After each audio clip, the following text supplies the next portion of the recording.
while I just grab this. Yes, people, what is going down?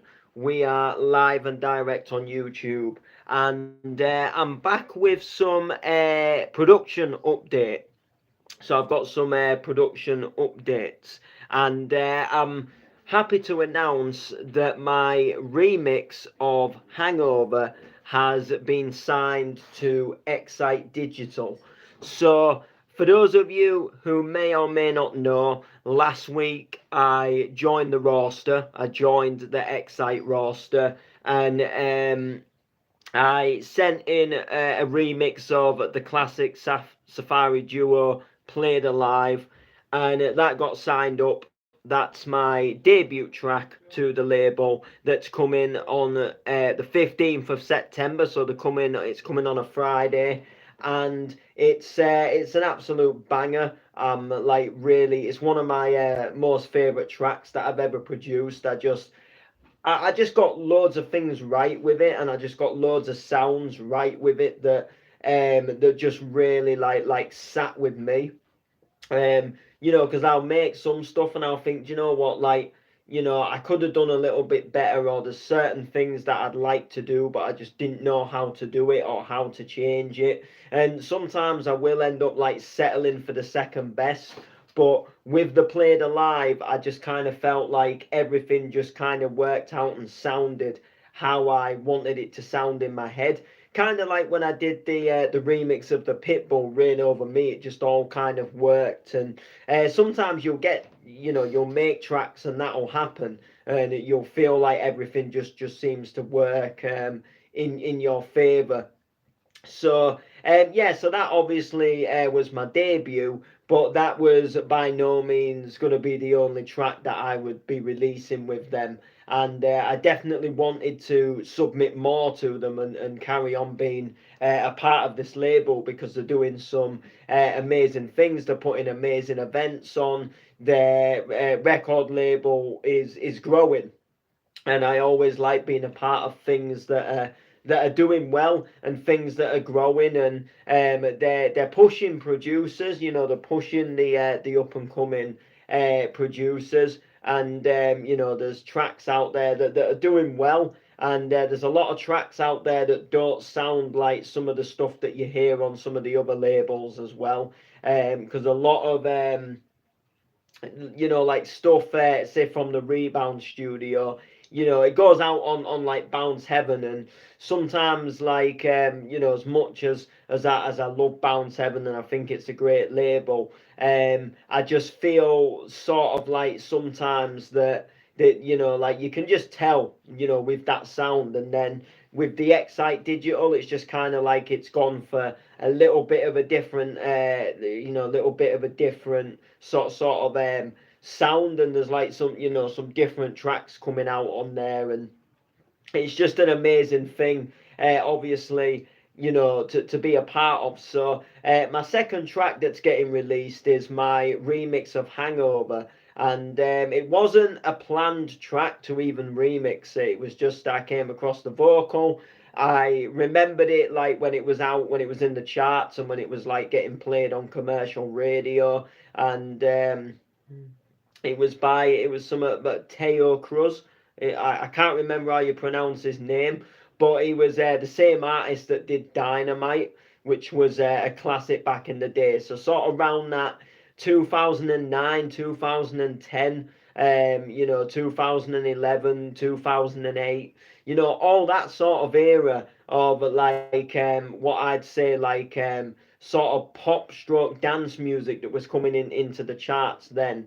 There was some actual there was some actual really good there was some really good tunes that came into the charts. And this is when I thought the charts were actually quite good at this point. And nowadays it's all like mumbled rap, and a lot of the new stuff, like I wouldn't really want to touch it because I just don't really enjoy it. But yeah, when I found the Hangover vocal, yeah, I just absolutely loved it. It was just something that yeah, just absolutely really, really just thought, There you go. I just thought I ain't heard this in a while. Let's do a little version of it. And then I worked on a version of it. I was very happy with it, but it wasn't by all means finished. And then Scott F, he actually did a version himself, and it got released on Bounce Heaven. He got it out there and released before me. But I wasn't like, I like his version. Do not get me wrong, but I think both of our versions sort of it sort of give off like a different vibe. Mine goes for a little bit more of a sort of like ravey lead style in it, whereas sort of his version sort of kept that real sort of like commercially side to it, whereas I kind of wanted to make it just a little bit more sort of ravey. And I just thought that was something that stood out a little bit different. So he put his out. I put like a little sample clip on Facebook, and I put one on YouTube as well, that you can go and watch. And I thought it was a pretty cool track, and someone actually said this is a banger as well. And obviously, I really, I sent in the Played Alive to Excite, and I was working on a couple of other tracks, and I sent one in a couple of days ago, and there's just a little bit of a issue, not with the track itself, but I've done a remix of something, and there's just a little bit of about getting it released, which is all fair enough. You're doing remixes. You can't always get everything out, and you can't always make everybody happy. And what the remix I'd done, they'd actually booked a headliner for one of their events. So like they wanted to ask him first, like if it was all right to put this bootleg out. So I just thought, sort of, what can I send them while we wait for that? Sort of like the final decision on that. And then obviously, if that decision is a no, then I'll probably just put it out as a free download, because I haven't really done a free download for a long time, and I know like obviously the cost of living and times are hard. And before I was getting signed to labels, I put a lot of stuff out as like a free download. So I know a lot of people that maybe grab something of mine of a free download would be missing that. And it's a bit of a step up in it, going from sort of like just being able to grab a track of mine for free to sort of having to pay like £2.50 for it off a digital website. But nevertheless, like I say, if I don't get the outcome with the track, I'm not going to say the outcome that I'm hoping for as such, because like I'm easy either way. Like I don't like treading on people's toes, and I'm not here to cause issues and cause drama in the scene. I'm just here to do what I do, and if that person's not happy with it going out, it won't go out. I can keep it for my sets. I can free download it.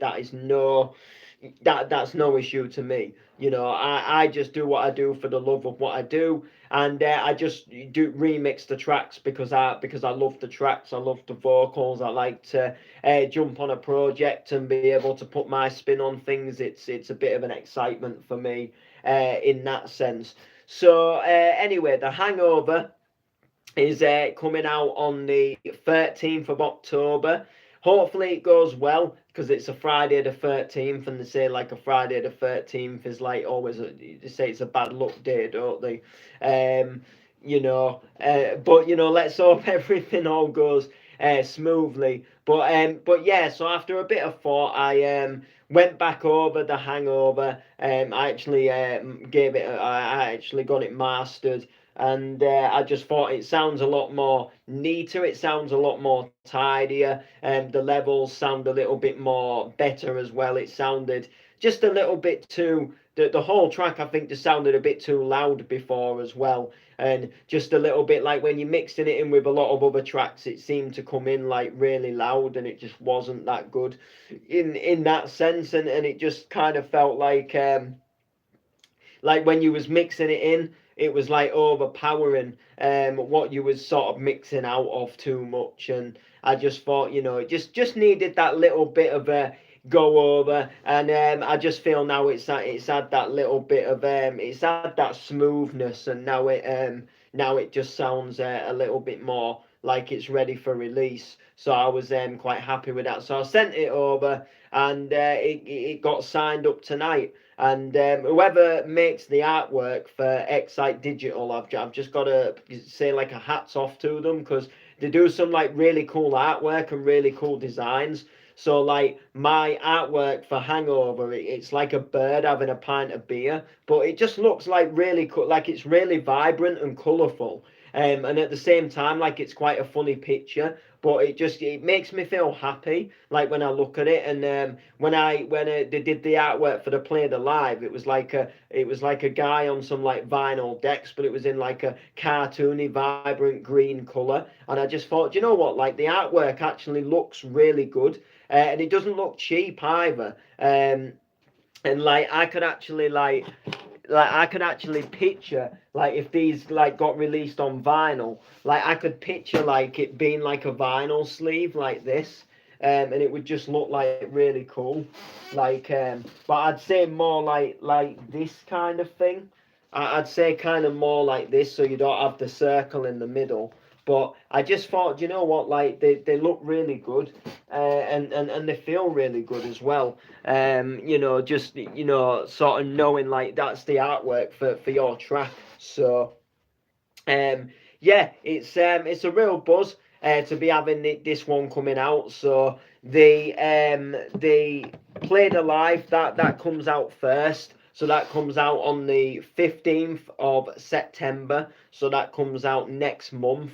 So obviously, like Excite, they work quite sort of like in advance, and like tracks come out on a Friday. So like there's a bunch of tracks like that'll come out tomorrow. So like obviously when I sent Played Alive, August was kind of like already sort of like filled up. So the schedule for my June to come out was obviously September, and then obviously September is now obviously full, I would imagine, with scheduled releases. So that's why I got pushed back to the 13th of October. And then I suppose when I send like something else, it'll probably come out like November, December, or something like that.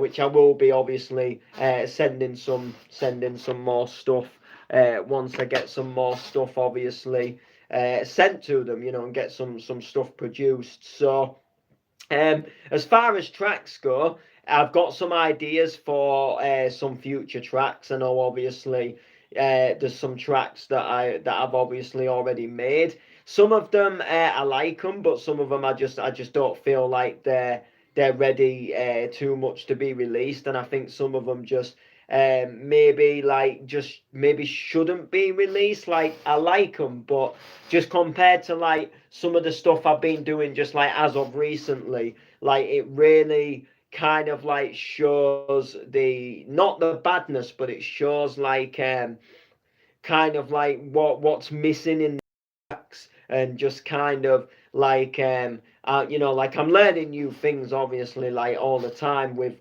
production, and it's just some of the older tracks like I just don't think some of them like sound like as good as they could, and some of them like just the levels don't sound that good. Like there's a track and it just feels like the lead just sort of overpowers the bass a little bit, which I'm thinking I might go back over and sort that one out, because it would be a good one obviously to release. It would be quite it'd be another good one to release, I would imagine. So I probably will. But I think like there's quite a few other ones as well. So there was the Impossible, there was the Breathe Slow, and then there's also like some other ones. There was some that I wasn't going to release anyway. There was I Go Crazy. I did a remix of Eye Opener as well. And I think that Eye Opener, it just needed some tweaks doing to it. But I don't think I'll release that, because there was quite a few people that had done versions of that. And then there was also a Back for Me, and I do like the Back for Me, so I might go back and like fix up the Back for Me. I think it just needs like some levels sorting. essentially, when I first made the track, the vocal was just a little bit too quiet, and then I went back over it and I sort of made the vocal sound a little bit more louder. But now it sounds a little bit too loud, but the vocal doesn't sound that like the vocal's clear, but it just doesn't it just sounds a little bit flat, and it just sounds like it needs a little something there. And I'm just not totally sure, like fully on the leads and stuff yet, but I think I'll get there with it. So I'll go back and most definitely fix that one. But as for the breathe slow and the impossible, I do like the breathe slow, so I might maybe release that. I just wasn't too keen on the melody for it. Like I liked it, but I don't love it. And then there's also the remix of "I Wanna Touch You," which I do actually wanna send that one off. I do want to release that one like fully 100%.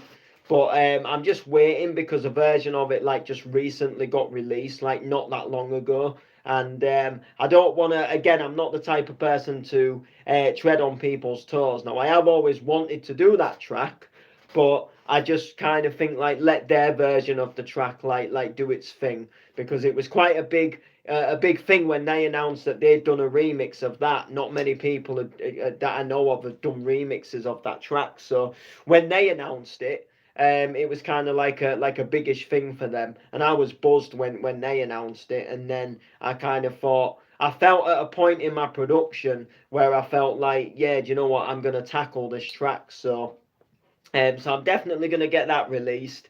I'm working on an original track as well. I got like a royalty-free vocal, and it sounds very similar to a David Guetta track, but it's like a guy sings it, but he sings like something completely different, but it kind of sounds like he's singing a David Guetta track, and he's kind of almost like used the same notes but just kind of sung like different words. So imagine like taking on a parody, where you just more or less like sing the song and sing it like exactly how it would be sung, but you just change the words. And that's kind of what this person's done. But it's not a parody, like he's sung a proper like meaningful song. He's just used like the same kind of like notes, if that makes sense. And he's kind of like sung it in the same sort of tone of voice and in the same sort of melody line. So like you could literally like put the David Guetta melody within that vocals, and it would like literally fit because it sounds like it. Um, but like I like it, I just don't love it, and I just think it sounds a little bit like it's an original, but it sounds too much like an already sort of put out there track. So like I kind of want to sort of like do something a little bit more different, original. Like I want to do like a full original track, like where like nothing is like so the vocal isn't a royalty free. The chords are like my own made up chords. The vocals are wrote by myself. The melodies wrote by me. So the only thing that you might hear like in another track is like someone's used the same donk sample, or someone's maybe used the same rise up sample, riser. But other than that, like the melody would be like its own melody. The vocals would be something like originally wrote, and hopefully sung by someone. And it'd be really good to do something. I'd love to kind of make like some clublandy sort of music, that has sort of like that feel and vibe to it. So we'll see how it goes. I'm teaming up with Mr. Lee Wright again. So we did Pretty Green Eyes that came to Lehman Productions as a free download. We're teaming up with his duo, Two Fat DJs, and we're going to be cooking something up in the studio. So, well, I say the studio, like I'm gonna cook something up at home, and then I'm gonna send it over to him, and then he's gonna add a bit to it, and see how it goes, essentially, in that sense, and then um, just sort of like just take it from there and see how it goes, and literally like We're gonna cook something up. We're gonna do a remix of a classic, and I've got some ideas for it already. So I'm quite looking forward to seeing what I can sort of like seeing what I can do with the idea of this like classic, and I want to give like a real sort of old school vibe to it. With like a real happy vibe to it. It's absolute timeless cheese classic from the 90s. In sort of like rave and happy hardcore, so I'm looking forward to getting my hands on it and doing something with it, and seeing where we go in that sense. And there's another track that I really want to do, really so badly want to do it, and I can't find a vocal for it, and there's got to be a vocal out there, or because someone did a version of the track, but they did like more of a sort of like scouse sort of version of it. It was actually Critical Mass that did a version of it, and I really want to do like a proper kind of like what I did with the Played Alive, where it had that real euphoric breakdown. And I'd love to have a go at doing a version of this track. And for the life of me, I cannot find a vocal for it. And like I'm so tempted to get it re-sung, like just because I would really love to tackle a version of this track, and I think it would actually do really well as well, because it's not something that gets remixed that often at all. As a matter of fact, I think I've got two versions of the track. One of the versions is literally just a donk over, so they've like filtered the bass out of the original track and added a donk bass, and added a few effects and given it a remaster. And then, like I said, the other one is actually a Critical Mass version, where it's actually like a proper remix and not like a donk over. So it would be really good to do. And then there is another track as well that I'd really like to do as well. I'm just like I say, and the other track I want to do, it's not really a vocally track, but it's probably one of my all-time favorite trance tracks. And I reckon if I just hit right, and I just nail it right, I reckon it could actually sound like really good. So I'm gonna definitely have a little play around, and maybe have a tackle at doing that. So there's lots of like production stuff going on in my mind, and I feel really like positive about it. I feel like so happy now that I'm actually getting stuff released as well, because like this time last year I was making tunes and they were sounding all right, not the best, but they weren't really going anywhere, because they weren't really at the level of getting released, if that makes sense. And I just kind of feel a little bit like, well, do you know what? Like, it just needs like, just needed to push myself a little bit more, and now I feel like I do, and I feel like things are just improving for me, production wise. So my Played Alive, my Hangover, and the other track that I sent the other day that has got that little issue. I'm gonna be road testing them on Saturday when I play the Summer Sounds in Leicester. I'm looking forward to that. It's gonna be a good vibe. I'm on a B2B set with DJ Kerridge. I'm looking forward to that, and it's going to be a shed load of fun. Although I have been warned by the promoters, make sure I bring enough tracks to do an hour, because apparently, well, the guy I'm supposed to be B2B with, he's actually gone quiet, and I've not been able to get hold of him either. So I'm wondering if there's something going on or going down. But nevertheless, like, I am excited to go there and obviously road test these tunes. The following week, I'm at the courtyard the summer courtyard party, but I'm in the Hard Files arena, so I won't really get chance to play the donk tunes because I'm not really doing a donk set down there. Although I am cramming in a little bit of hard donks, a little bit of hard bounce.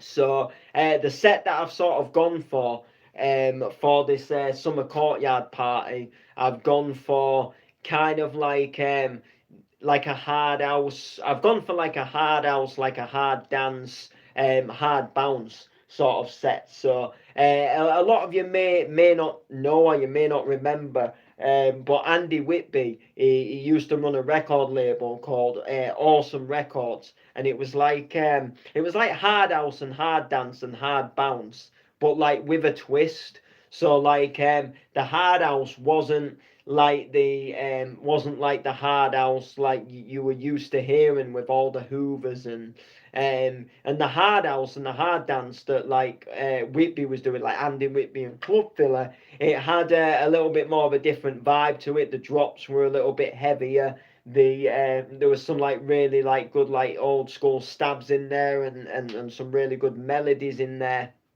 and just some like real good tunes that just absolutely bang through speakers. And when I first got into sort of like the likes of Andy Whitby, that stuff was what was getting me hooked. That the Hardcast and the Awesome Records, and there was also Sick as well, which was another label that had been started up as well. And there was just some really good tunes at the time that were really good. And I sort of decided, because I'm opening up, I'm on the first set, so I'm opening up that little hard files room, and I am literally going to go in, full power with this hard sort of like hard dance sort of hard house, sort of like into hard dance that's going to finish off like kind of like a heavy hard bounce, maybe into a slight little bit of reverse bass towards the end.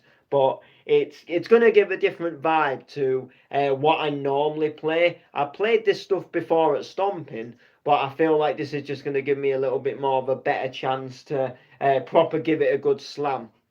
So I'm looking forward to that. But like I say, I won't really get chance to road test any of my productions there. And then when I play at the Humber Vibe, which I've got the flyer for it somewhere. Oh, it's up there. That is kind of like a B2B, sort of like a hardcore set. So I'm not really going to get the chance to do it there either, to play it there, and stuff like that. So that is again a little bit, so I think this weekend is like my last bounce set for a while. Obviously there's a couple, the other couple of sets that I've got, they're playing different genres. So I'm hoping that sort of like towards that sort of like late September. Oh, no, yeah, no, that's an MC gig. So I'm hoping sort of late September, October, into November. Some more bounce bookings obviously start to come through, and we'll just see how it goes. We'll just absolutely see how it goes. We'll just absolutely hopefully smash it, and we'll take it from there in that sense. So yeah. So production's going really well. Production updates are sweet. Things are happening with production. I'm loving it at the moment. I'm getting proper happy with it. I've just been linked to a VST as well called Vital, that a fellow producer who releases on Excite says it's a really good plugin, and it's also free. And I've had a little look at it. Like, I've not installed it, but I had a little browse on the website. It sounds really good, from what I can see on the website, and because it's free, I'll be grabbing it. He like swears by it. He says it's like a really good thing, and it's like really enhanced some of his production. So that is obviously, in my mind, I'm thinking, oh yeah, I've definitely got to grab that, definitely. He said it's like similar to Serum. It's like a good plugin like Serum, but it's like a free thing. So I'll most definitely be grabbing that. So keep your eyes peeled if you follow me on the socials. I do a lot of production updates on like Facebook and stuff, and I just announce a lot of stuff like production wise on Facebook. I will just give you a little bit of a work update as well. So I don't like plug work all the time because, like, who just wants to hear like about someone's job? But because I do kind of like a little bit of an interesting job, I do like to update you now and again, and just sort of like doing kind of like a rain check. So I realised today that on my Facebook memories, it was a year ago since my boss literally called me into a room and said, "You've got the job." I can't believe it's been a year. Like where has the year gone? And it's been an amazing job. Like it's been literally for me, like, but hands down, it has been the best job that I have ever done. And I've done a few jobs from aerial fitting to birdseed packing to potato packing in warehouses to even working on a tip yard, which was that by far, hands down for me, was one of the shittiest jobs that I have ever done. And it wasn't the actual job itself, like because it was like just on a tip yard, like that wasn't the whole point of like why it was shit. Like the whole point of it was the person I was working with. It gave me like a really shit experience. So I don't know if I've ever told you the story, but a couple of years ago, 2019 to the exact, I got chance to do a job working on a tip yard. Now, sadly, it was a weekend job, which wasn't the best for me. It was kind of like just a little bit shit, to be honest with you. Like I'm not gonna lie, that it was a weekend. But I thought, all right, I'll do it. It's a job. I do need a job at the end of the day. So I took on this job. It was like an agency thing.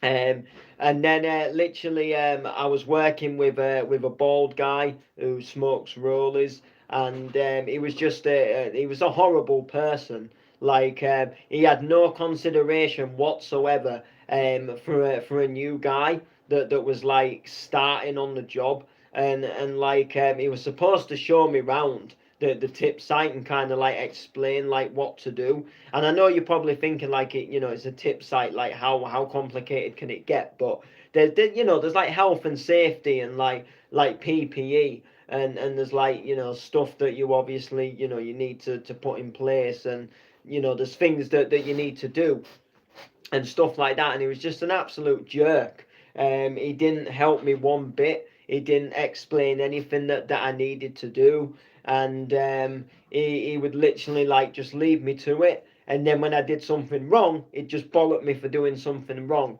So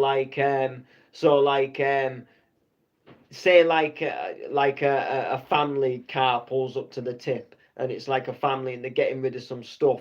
If you walk over to the car and start helping them unload, apparently that is wrong, because apparently like you have to wait until they ask you to help, because otherwise like you can get accused of stealing stuff out of the car, which is obviously fair enough. But he didn't tell me this, and me in my mind I'm just thinking, right, they've got a lot of stuff, let's be helpful, and let's help them. So that obviously annoyed me. He didn't tell me anything really on like what he wanted me to do, in that sense. And then on the Saturday, he actually decided in the afternoon that he was going to take a kip in his office. He was going to go into the little porter cabin. He was going to sit in a chair after smoking a rollie, and he was going to put his legs up. He was going to go to sleep essentially. And he went to sleep for a good half an hour to an hour, and he woke up and I hadn't swept up. He'd never told me to sweep up, so I was just sort of like keeping a sort of like an eye out on the fort. If any cars came and they said, "Look, can you help us?" Just unload some of this stuff, or they say like, what, where does this sort of stuff go, and then I'd direct them to the bin, and where it goes, just sort of using my own sort of like personal knowledge. Just I guess using my initiative.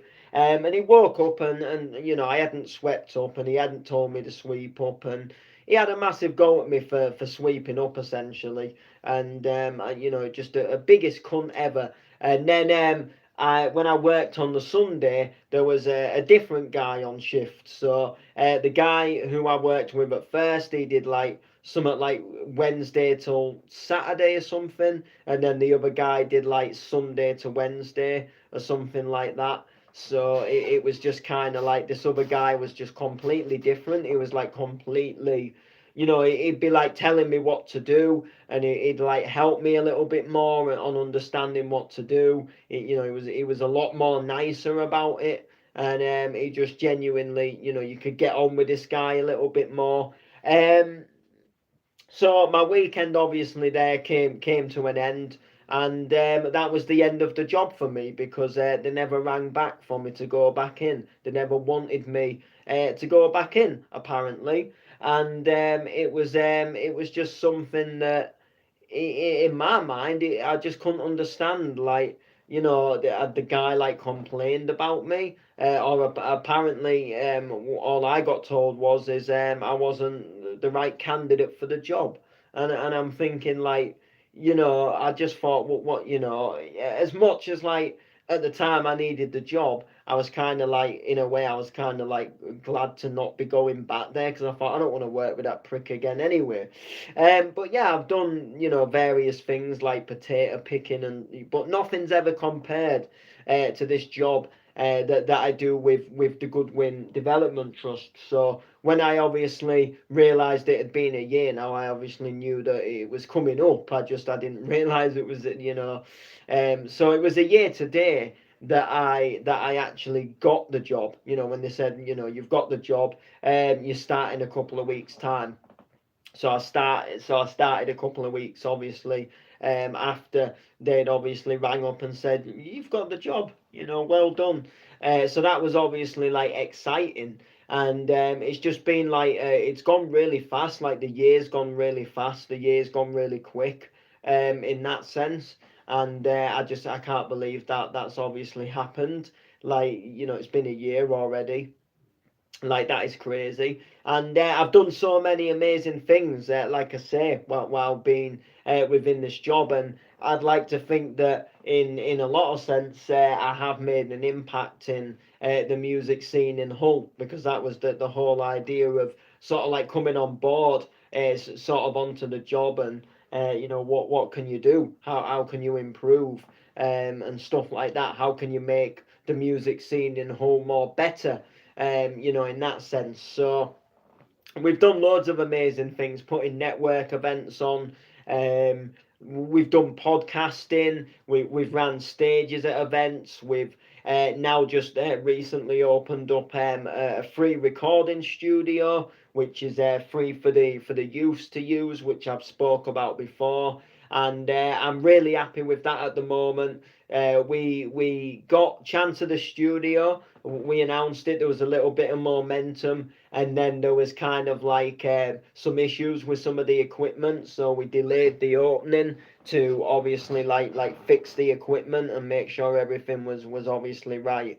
And cutting the story short, we opened the studio and it was like some of the momentum had gone, and we had like a good 2 weeks, 2 3 weeks where nobody actually booked into the studio. So I'd gone down there like in case anybody like just came to the youth centre and turned up. But like no one came, so I was kind of sat in there like twiddling my thumbs, like what do you do? You know, I was just playing around with the equipment myself and making some beats and going on the keyboards and stuff. And then sort of last week we got a person had booked in, recorded a soul singer, and then this week a lad had come in who's part of a band. He wanted to get the feel for the studio, so he had a look around, and then he recorded some stuff on the guitar, and did some stuff just to get the feel of a track that he wants to record with his band. So like towards the beginning of September, his band are gonna come in and we're gonna record some tracks for them. They're like a new upcoming band. the soul singer who came in the week before has booked in again. A couple of rappers have also now booked in. So the studio is now obviously starting to take shape, and obviously we just start promoting and pushing it even more, and hopefully some more people will book in. And I think people are starting to realise that this studio is a thing. That the studio is happening in that sense.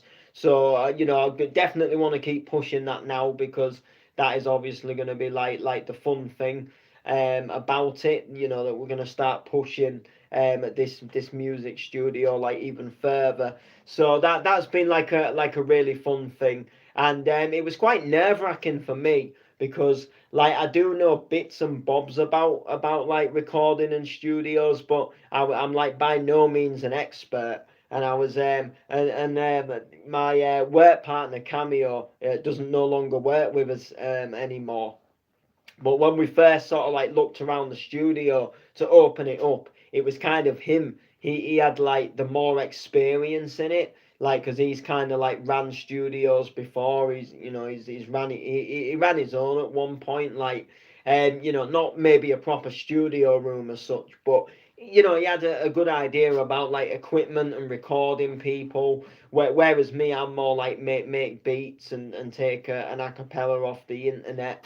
I've done like bits of like recording like for myself before, but like obviously I just wasn't. I didn't feel like I was good enough like to know what I was doing to record other people. So like this sort of like past couple of weeks since he's obviously left the role, it's kind of really tested me to to do that kind of thing. So it's like it's given me that like well I've got to do this now, and I feel like I've learned so much, and I'm improving on that score. So yeah, so the work's obviously going really well, and like I say, it's crazy to think that I've been in that job a year, and it was only supposed to last until the end of December. That's when it originally was. It was like a 4 month thing, and at the time, like 4 months felt like a real long time. I thought, oh, this is amazing. But I thought in the back of my mind, this is going to give me some real experience, real good experience. And they did say like there's a possibility that it would get extended, sort of like further on from it would get extended further, from the December, but it wasn't a definite. And I wasn't really too aware of like the role and how the role works, and I thought, if I do well enough, they might keep me on. But a lot of my job, obviously, it depends on funding, which I've obviously come to realise that now. So, but yeah, crazy that it's been a year. So like in about 2 weeks time, it'll have been a year since I actually started the role itself, which is crazy. But yeah, it's been like a really fun and enjoyable role, and I've done like so many fun things, and I've met like so many amazing people. So the Gig Buddies organisation, I absolutely love them to pieces. They're like a second family to me now, and they've welcomed me into their organisation and their events, and I feel like part of the team. And I just really enjoy, like, I come and attend these meetings and Gig Buddies, and I get involved in the open mic, and I have a laugh there, and they do like a really good thing itself. And then the Sunflower Band is like another organization that I've sort of got myself into, and that is I love being a part of the Sunflower Band as well, and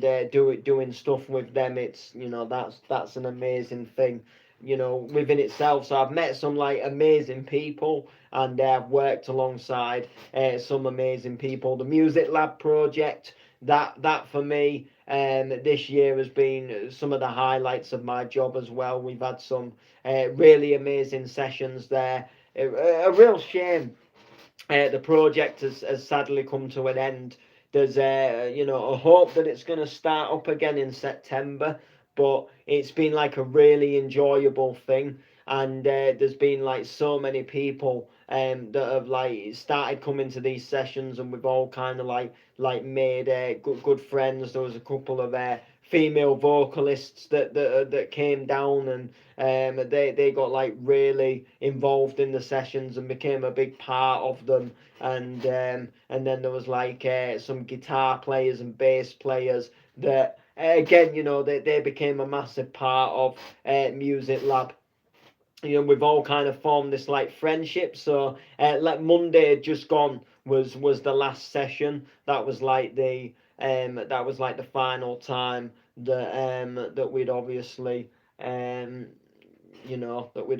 jammed together, and we had to sort of say like what we hope is going to be like not a permanent goodbye. Like we hope it's like just for now, and the project can start up again, because it had done really well. But but some of them nights, like they'd been a big highlight of the job, a big highlight of the role. Done some amazing things with them. So yeah. So anyway, that is going to do it for the stream. Make sure to like, make sure to comment, share. We'll see you soon.